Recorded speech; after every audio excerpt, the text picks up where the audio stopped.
Сәлем достар! Бүгін біз бұрма пончиктер пісіреміз. Өте дәмді, ерекше тоқаштар. Видеоны соңына дейін көріңіздер. Ол үшін алдыменен 50 грамм сары майды ерітеміз. Ыстық сары майымызға 250 грамм салқын сүт қосамыз. 5 ас қасық қант қосамыз. Араластырамыз.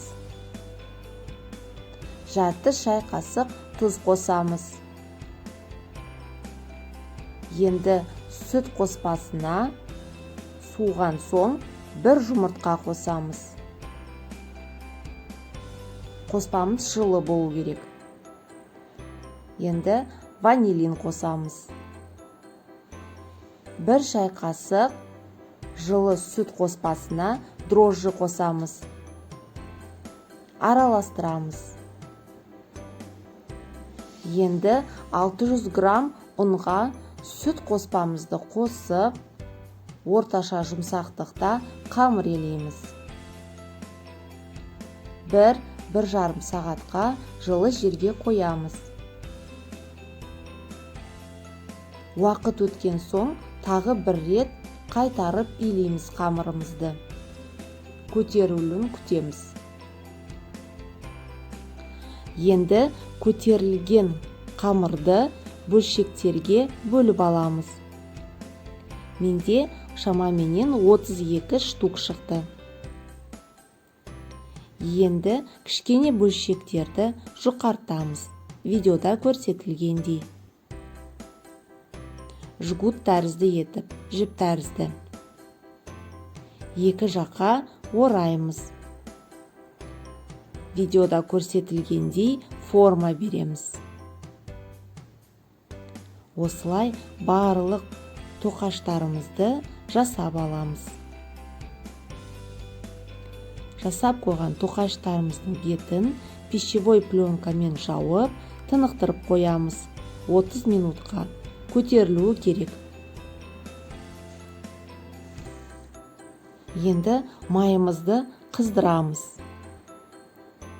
Тоқаштарды салып, сап-сары болғанша қуырып аламыз. Тоқаштарды салған кезде майдың астын кішкене төмендетеміз. Себебі қызарып, сырты қызарып, іші піспей қалуы мүмкін. Ақырын отта пісіріп аламыз. Сол арада пончиктарымыздың посыпкасын дайындаймыз. 50 грамм ұсақ қантқа 1 ас қасық корица қосамыз. Араластырамыз. Қағаз пакеттеріңіз болса, немесе контейнерге салып, қантымызды піскен тоқаштарымыз салып, араластырып аламыз. Видеода көрсетілгендей. Осылай барлық тоқаштарымызды корица мен қантқа араластырып аламыз.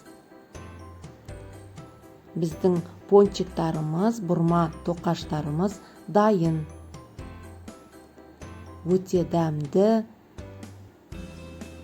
ерекше пончиктар. Балалардың көңілінен шығады. Шайменен керемет болады. Міндетті түрде жасап көріңіздер, кеңес беремін. Балаларыңызға, отбасыларыңызға ұнайды. Видео ұнаған болса, каналға жазылып, лайк басуды ұмытпаймыз. Назарларыңызға рахмет.